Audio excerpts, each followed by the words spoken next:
Salut tout le monde, c'est Aurélie, j'espère que vous allez tous bien. Alors aujourd'hui on se retrouve pour une vidéo spéciale pinceau, mes pinceaux favoris dans la catégorie teint et yeux. Alors ça m'a été demandé plusieurs fois, j'ai mis énormément de temps à faire cette vidéo parce que bon, moi je suis pas une pro du make-up, voilà, je suis toujours dans l'apprentissage. Et même à mon stade, je trouve que c'est un peu moyen ce que je fais, ouais, même très moyen. Donc je me suis dit que j'étais pas la meilleure personne pour vous parler de l'usage des pinceaux en maquillage et tout. Mais étant donné que la question m'a été posée plusieurs fois, je me suis dit bon, cette fois-ci je vais faire la vidéo. Au moins ce sera fait. J'ai déjà une vidéo aussi sur mes pinceaux mais qui date de longtemps, donc voilà, je me suis dit ça va être aussi une occasion un petit peu de rafraîchir cette vidéo et de vous montrer mes pinceaux favoris. Alors vous verrez, vous allez retrouver un petit peu toutes sortes de prix. Donc c'est parti, on va commencer par les pinceaux pour le teint.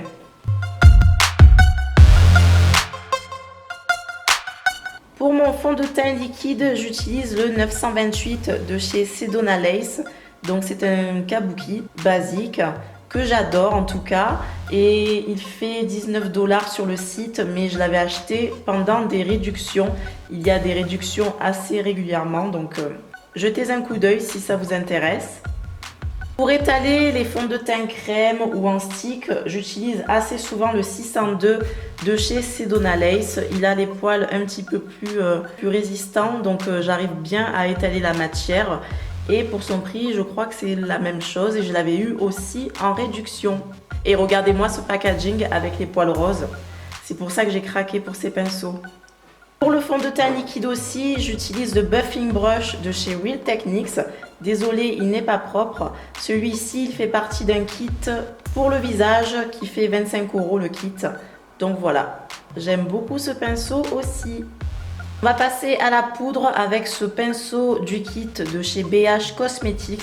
Le kit coûtait 22 € il me semble sur Beauty Joint. Vous aurez toutes les infos en barre d'infos et j'adore aussi ce pinceau là pour appliquer la poudre compacte sur tout l'ensemble de mon visage. Pour la poudre, j'ai aussi celui de chez ELF, je l'ai reçu dernièrement grâce au site Octoly et ELF bien sûr. Donc celui-ci, il est super pour appliquer la poudre en tapotant sur le visage ou même le blush. Et il ne coûte que 4 €, donc voilà, pour le prix, franchement la qualité est top. Un autre pinceau de chez ELF pour appliquer la poudre sur l'ensemble de mon visage que j'ai racheté parce que mon ancien était très vieux, il datait de 2009 il me semble, quand j'ai commencé ma chaîne YouTube. Et ouais, donc je l'ai racheté parce que je l'aime beaucoup pour appliquer la poudre. 4 € aussi. Au niveau du blush, j'adore utiliser ce pinceau là de chez BH Cosmetics avec sa forme biseautée, donc vous n'êtes pas obligé de prendre exactement les mêmes, mais en fait je vous montre un petit peu les différentes formes. Donc il faisait aussi partie du kit de pinceaux à 22 € je crois. On continue avec le blush brush de chez Real Techniques, il me semble qu'il s'appelle comme ceci. Donc il fut un temps, c'était mon pinceau blush préféré, mais je l'ai vite délaissé pour le BH Cosmetics que je vous ai présenté juste avant. Donc celui-ci, il est bien, mais il faut faire attention étant donné qu'il est assez gros. Il a tendance à vous appliquer beaucoup de matière si vous ne faites pas attention. Donc dosez bien la matière et ayez la main légère avec ce pinceau-là. Sinon, il peut être reconverti en pinceau poudre sur l'ensemble du visage. Et le prix, je ne m'en souviens plus. Pour la poudre, je vous présente aussi mon dernier pinceau. Donc il vient de chez Sephora et franchement j'adore le concept. Donc comme vous le voyez, il vient avec une protection contre la poussière. Quand on range le pinceau, il est parfaitement protégé et franchement j'ai adoré. C'est le numéro 61, c'est le pinceau poudre large synthétique. Et il est parfait pour appliquer la poudre compacte pour mon cas sur le visage en tapotant. Au niveau du prix, celui-ci est à 39 €, mais vous pouvez toujours attendre les moins 25% de chez Sephora pour le commander. Pour le contouring, j'utilise le plus souvent, je ne me rappelle plus de son nom celui-ci, mais il fait partie du kit des pinceaux de chez Real Techniques, donc vous le retrouverez facilement. Pour terminer avec le visage, je vous présente le FB01 de chez Sedona Lace qui est super. Donc c'est un fan brush qui va vous permettre d'appliquer votre highlighter mais superbement bien. Et j'adore ce pinceau là, mais bon, il n'est pas indispensable bien sûr si vous débutez. Mais bon, moi comme je l'adore, je vous le présente. On va continuer avec les yeux, donc rien de plus simple qu'un eyeshadow brush pour appliquer le fard à paupières sur la paupière, bien évidemment. Donc celui-ci vient de chez ELF. À l'époque, il faisait 1 €, je crois qu'ils ont un petit peu augmenté. Je crois qu'ils sont à 1,50 €. Donc c'est la gamme basique de chez ELF. Il fait superbement bien son travail. Et pour appliquer simplement le fard à paupières, je ne vois pas pourquoi je mettrais plus d'argent là-dedans. Pour estomper les fards, on a celui-ci, donc c'est le Blending Eye Brush, toujours de chez ELF, donc à 1,50 € si je ne me trompe pas. J'ai commencé avec les pinceaux ELF et voilà, j'en suis très contente. Donc si vous n'avez pas envie d'y mettre le prix, prenez ceux-ci, ils sont très bien. Dans une autre gamme de prix, on a le pinceau Sigma E39 qui a la même fonction que celui que je viin de vous présenter. Donc il sert à estomper les fards et celui-ci est très bien.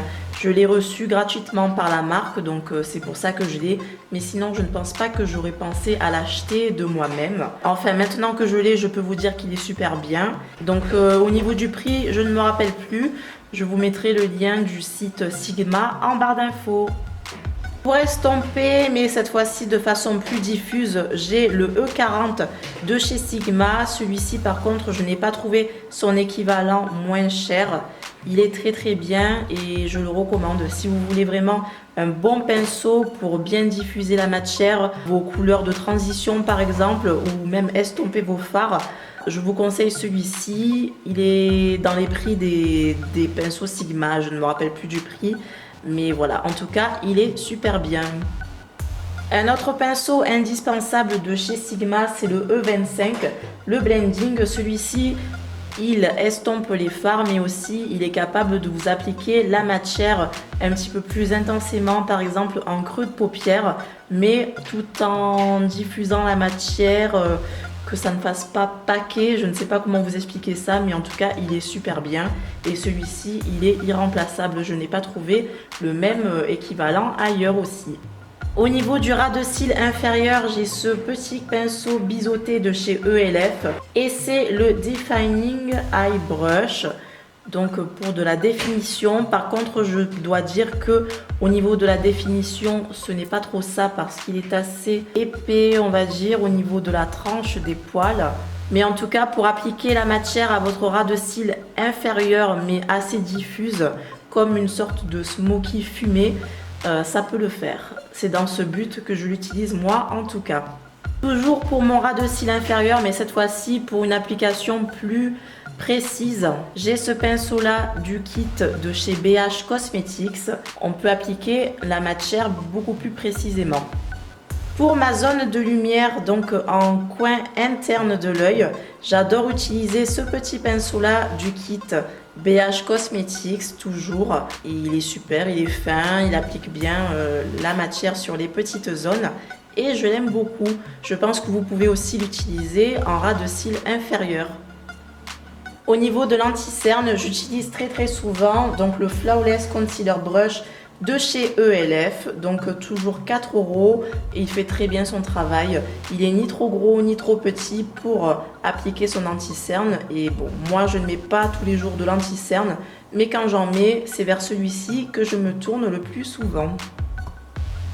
Et voilà, la vidéo est maintenant terminée. J'espère que ça vous a plu, que ça vous aura un petit peu renseigné ou aider si vous deviez choisir des nouveaux pinceaux, vous en acheter. N'hésitez pas à me suivre en vous abonnant, ça vous permettra de ne manquer aucune de mes vidéos. Laissez-moi des likes si vous avez aimé la vidéo et n'hésitez pas aussi à partager la vidéo. Il y a beaucoup de vidéos dans cette vidéo, n'est-ce pas?